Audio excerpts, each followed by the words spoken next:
السلام علیکم ورحمۃ اللہ وبرکاتہ۔ عزیز طلبہ، اللہ تعالیٰ کی ذات سے امید ہے کہ آپ سب خیریت سے ہوں گے۔ اللہ تعالیٰ آپ سب کو اپنی حفاظت میں رکھے۔ جی، سبق شروع کرنے سے پہلے یہ دعا پڑھ لیجئے۔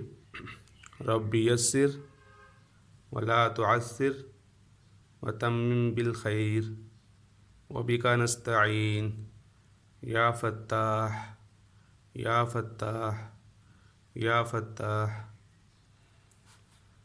بیٹا، ہم نے گزشتہ ہفتہ میں الدرس الاول اور حصۃ قواعد النحو میں سے ہم نے الدرس الاول پڑھا ہے، جس میں اللفظ و اقسامہ ہم نے پڑھی تھیں۔ مجھے امید ہے کہ آپ نے اسے یاد کر لیا ہوگا۔ جی بیٹا، بتا دیں کہ لفظ کی کتنی اقسام ہیں؟ جی بالکل درست، لفظ کی دو قسمیں ہیں، لفظ محمل اور لفظ مستعمل۔ اس کے بعد پھر ہم نے کلمہ کی تعریف اور اس کی ہم نے اقسام، کلمہ کی تعریف اور مرکب کی اقسام پڑھی تھیں۔ جی بیٹا، بتا دیں کہ کلمہ کسے کہتے ہیں؟ جی بالکل درست، کلمہ وہ بامعنی لفظ ہے جس کے ذات خود اپنے اکیلے معنی سمجھ آ جائیں، یعنی اس کے معنی سمجھنے کے لیے ہمیں کسی اور لفظ کی ضرورت نہ پڑے۔ اور اگر ایک لفظ ایک معنی ہو تو وہ مفرد کہلاتا ہے، وہ کلمہ کہلاتا ہے، جیسے یہ مفرد اور کلمہ کی تعریف لکھی گئی ہے۔ اور اگر زیادہ کلمات ہوں تو وہ مرکب ہے۔ یہ بھی مجھے امید ہے کہ آپ نے یاد کیا ہوگا۔ پھر اسی طرح مرکب کی دو اقسام تھی۔ جی بیٹا، بتا دیں کون سی؟ جی بالکل درست، مرکب ناقص اور مرکب تام۔ تو مرکب ناقص کی مثال الصوف نظیف، صاف کپڑا، کتاب حامد، حامد کی کتاب۔ اور اس کے مقابلے میں دوسری ایک قسم تھی، جی بتا دیں اسے کیا کہتے ہیں؟ مرکب تام۔ تو مرکب تام میں سننے والے کو پوری بات سمجھ آ جاتی ہے۔ وہ خبر بھی ہو سکتی ہے، کوئی حکم بھی ہو سکتا ہے، کوئی خواہش بھی ہو سکتی ہے۔ تو اس کو جملہ بھی کہتے ہیں۔ جیسے دیکھیے گا، البستان جمیل، باغ خوبصورت ہے۔ یقرأ الطالب الکتاب، طالب علم کتاب پڑھتا ہے۔ نظف ثیابک، اپنے کپڑے صاف کرو۔ تو اس میں پہلی دو مثالیں، یعنی البستان جمیل، یقرأ الطالب الکتاب، یہ خبر کی ہے، اور یہ تیسری مثال جو دی گئی ہے یہ امر کی مثال دی ہے۔ تو اب یہاں پر دو سے زائد کلمات بھی ہیں اور سننے والے کو پوری بات سمجھ آ جاتی ہے۔ پھر اس کے بعد ہم نے یہ آخر میں مکمل ایک جدول پڑھا تھا، جس میں لفظ اور اس کی اقسام، محمل، مستعمل، پھر مستعمل کی اقسام، مفرد، مرکب، پھر مرکب کی اقسام، ناقص اور مرکب تام پڑھی تھیں۔ مجھے امید ہے کہ آپ نے یہ تعریفات یاد کر لی ہوں گی۔ آج ہم کتاب کے اول حصے سے، حصۃ الصرف سے ہم آج ابتدا کریں گے۔ تو دیکھیے، جہاں سے کتاب شروع ہو رہی ہے صفحہ نمبر 9 پہ، الدرس الاول، الدرس الاول صرف والنحو۔ یہ عربی گرامر کے دو بنیادی حصے ہیں۔ عربی گرامر میں بنیادی طور پہ ایک علم صرف ہے اور دوسرا علم نحو ہے۔ ایک علم صرف ہے اور دوسرا علم نحو ہے۔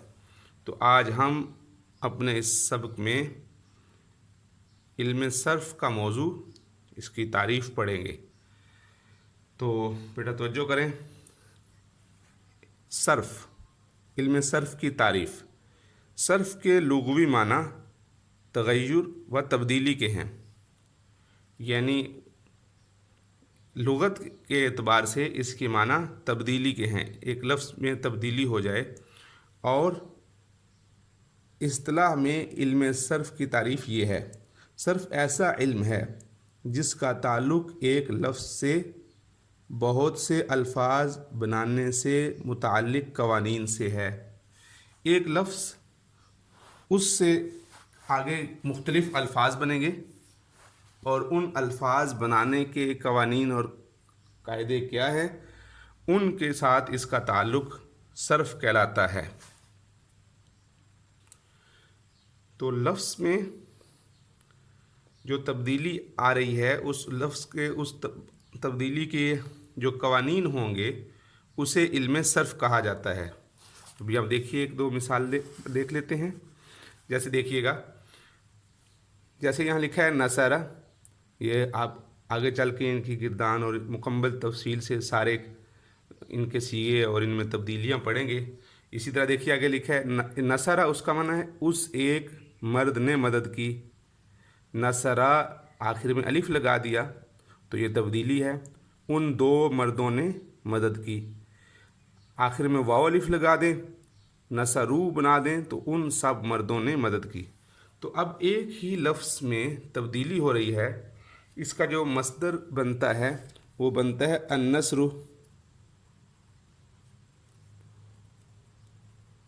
النصر مدد کرنا۔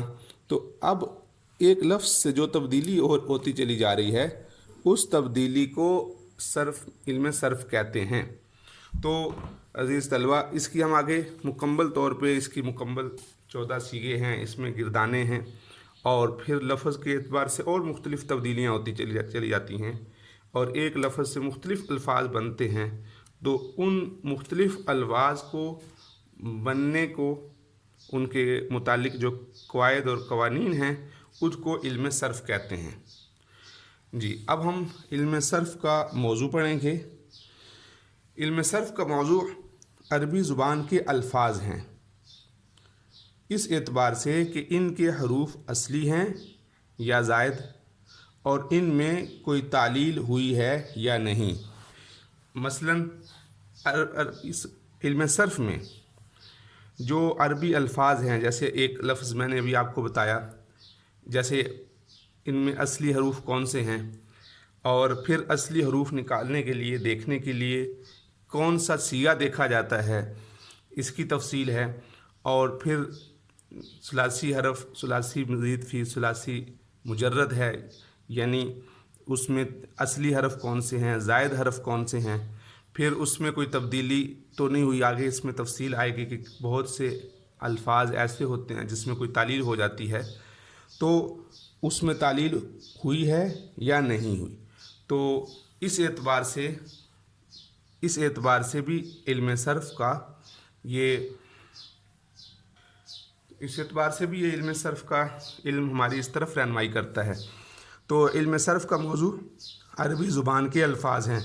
تو آج ہم نے دو باتیں پڑھی، ایک تو علم صرف کی تعریف اور علم صرف کا موضوع، یعنی علم صرف میں کن چیزوں پر بحث کی جاتی ہے۔ تو عربی زبان کے الفاظ اس اعتبار سے علم صرف کا موضوع ہیں، اور علم صرف کی تعریف، صرف ایک ایسا علم ہے جس کا تعلق ایک لفظ سے بہت سے الفاظ بنانے کے متعلق قوانین کا جاننا ہے۔ تو عزیز طلبہ، آپ اچھے طریقے سے یاد کر لیجیے گا اس کی تعریف، علم صرف کی تعریف، اور اس سے علم صرف کا موضوع، یہ آج آپ نے اس کو یاد کرنا ہے۔ اور اس کے ساتھ ساتھ جو ہم نے اس سے پچھلا گزشتہ سبق پڑھا تھا، جس میں لفظ کی تعریف عربی میں اور اس کی اقسام یاد کرنی ہے، مجھے امید ہے کہ انشاءاللہ آپ یہ کام ساتھ ساتھ مکمل کر رہے ہوں گے۔ السلام علیکم ورحمۃ اللہ وبرکاتہ۔